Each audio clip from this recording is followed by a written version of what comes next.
The hospital at midnight always carried a strange kind of stillness, one that felt like the world was holding its breath. But on this night, the stillness was shattered by alarms blaring from Trauma Room 6. Nurses rushed past with frantic urgency, doctors barked orders, and the floor trembled beneath hurried footsteps. 22 doctors had already taken their shot at saving the young woman on the table, and every one of them had watched their efforts dissolve into despair. Her name was Lily Hartman, brilliant neurology student, beloved daughter of Thomas Hartman, the hospital's biggest donor. But none of her achievements mattered now. What mattered was that her heartbeat had stopped. And nobody could bring it back. The air in the room grew heavier with each ticking second. There were IV lines tangled like abandoned vines, syringes rolling off metal trays, sweat dripping down surgeons' brows. The lead doctor, Drive Kensington, slammed his gloves against the counter, his eyes bleak. "We've lost her," he said, voice trembling with exhaustion and frustration. "Time of death," but he didn't finish the sentence. Because outside the glass wall stood a man who had stopped dead in his tracks, gripping a mop so tightly his knuckles turned white. His gray coveralls hung loosely on his lean frame, and his boots were worn down from years of walking the same sterile halls. His name was Ethan Cole, night shift janitor, single dad, invisible to everyone except the few people who took the time to notice. But despite the uniform, despite the mop, despite the label the hospital had given him, his eyes were not the eyes of a man who belonged on the sidelines.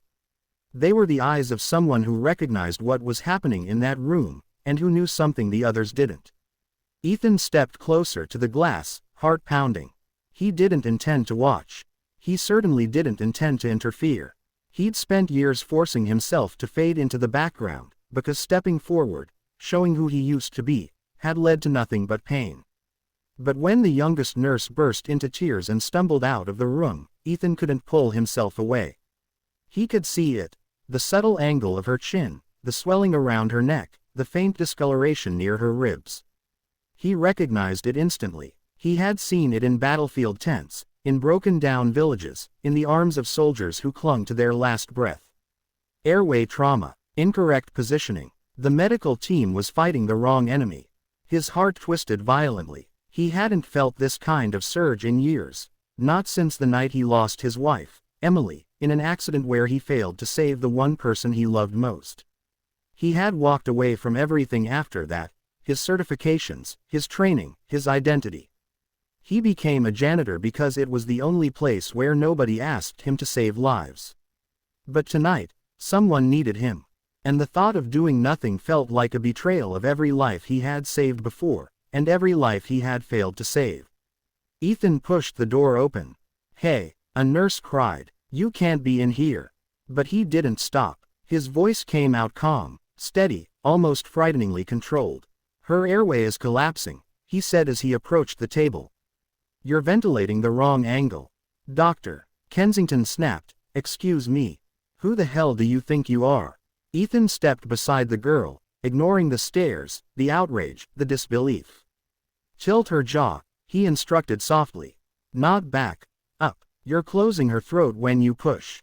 The anesthesiologist's breath hitched. "He's right," Kensington glared. "He is a janitor." "He's right," the anesthesiologist repeated, louder this time. Ethan reached for the laryngoscope, and the room tensed. "Put that down," Kensington barked. "You are not trained for..." Ethan snapped the tool open with expert precision, and the click was unmistakable. Not the clumsy fumble of a janitor picking up something unfamiliar. This was muscle memory. Years of training, years of doing this under pressure far worse than this room could imagine. The staff looked at each other, stunned. Ethan took one slow breath, then spoke with a quiet authority that cut through the chaos like a blade. "If you walk away," he said, "you lose her. If you let me work for 30 seconds, you might get her back." That single sentence froze every person in that room. Kensington clenched his jaw. 30 seconds, he said tightly. Not one more. Ethan didn't waste a heartbeat. He repositioned Lily's head with a precision none of them had attempted, then slipped the scope into her throat. The swelling was worse than he expected, nearly blocking the airway entirely. "There you are," he whispered, locating the passage. Then, with a single, Decisive motion, he opened the path. Monitors flickered. A nurse gasped. The flatline trembled. Ethan placed his hands over her sternum and began compressions, not the typical rhythm, but a modified protocol used in field trauma to preserve brain function under airway obstruction. Charging paddles. Someone shouted. Clear. Electricity surged through the girl's body. A long moment passed. Then, beep, beep, beep. Weak, trembling, but real. She's got a pulse. A doctor cried. She's breathing. My God, she's breathing. Ethan stepped back, chest heaving, sweat dripping from his brow. He had saved her. He actually saved her. For the first time since Emily's death, Ethan felt his knees go weak, not from fear, but from relief. From release. Before anyone could speak, he turned toward the door, wanting nothing more than to fade back into his old role, pretend this moment never happened. But he didn't make it 3 steps before running into a man with tear-streaked cheeks and trembling hands. Thomas Hartman, Lily's father. He grabbed Ethan's arm. Who are you? Ethan swallowed, his voice barely a whisper. Just the janitor. But in that moment, everyone in that room knew that was no longer true, and maybe it never had been. Part 2. Ethan expected punishment. He expected reprimands, accusations, the full weight of the hospital's policies to come crashing down on him. What he didn't expect was the board calling an emergency meeting, with him at the center of it. Rumors spread like wildfire through the corridors. Nurses whispered about the janitor who knew more than the experts. Surgeons grumbled angrily, defensive of their pride. Young interns spoke his name in awe. But Ethan didn't want any of it. He wanted to clock out, pick up Grace from her friend's house, and forget that he had stepped into a world he had sworn never to return to.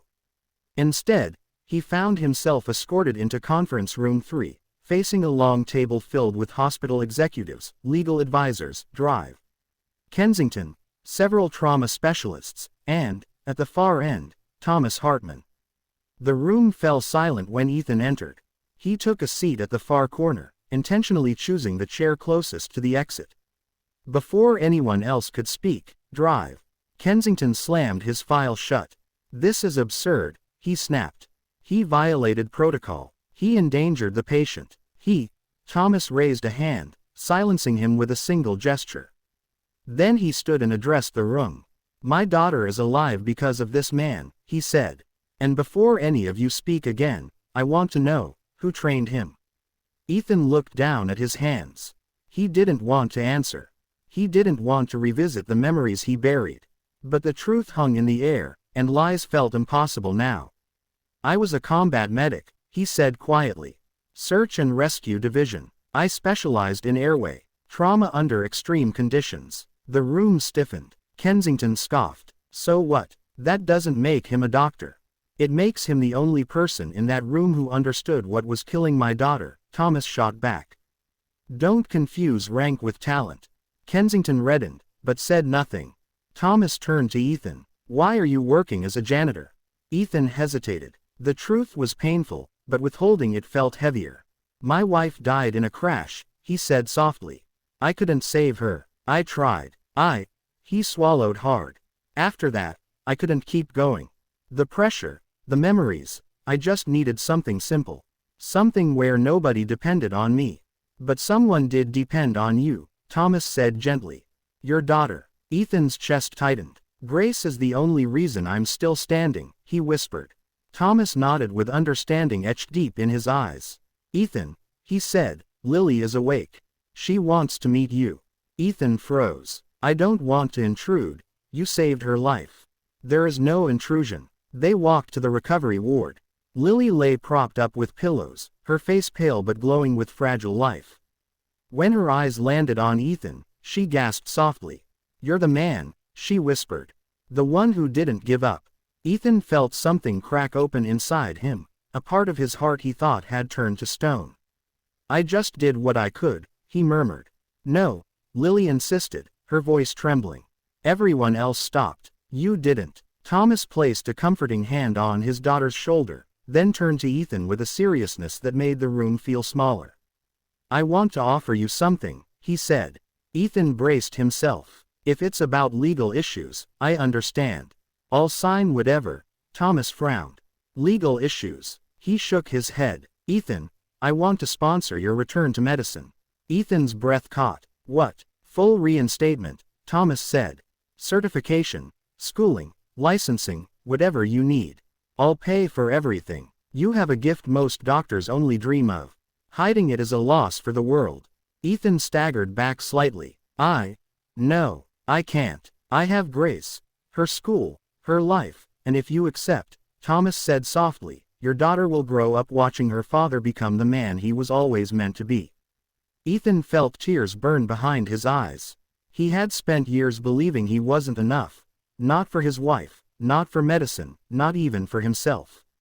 But now, with one life renewed because he stepped forward, the possibility of who he could be flickered back to life. That night, he came home late. Grace sat on the couch, waiting for him with her legs tucked under a blanket.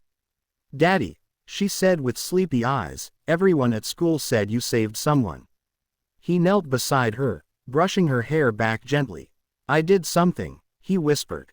And something happened back, something big. Grace smiled softly. Mom would be proud of you. The words broke something open inside him. He pulled her into his arms and held her longer than usual. In the months that followed, Ethan took the leap. With Thomas's sponsorship, he completed accelerated training, passed reinstatement exams, and shadowed some of the best trauma surgeons in the nation, many of whom silently envied the instinctive genius he carried. The hospital that once saw him as a janitor now relied on him in crisis after crisis. Nurses whispered with admiration when he walked by. Doctors consulted him. And every week, Lily visited Grace, two girls bonded by a miracle neither fully understood. As for Ethan, he became more than the man he once was. Not just a medic, not just a father, but someone who proved that even when life drags you into the shadows, one moment, one choice, can bring you back into the light. And every time he saw a janitor mopping the floors, Ethan made sure to stop, look them in the eye, and nod respectfully. Because he knew better than anyone, sometimes the person the world overlooks is the one who saves it.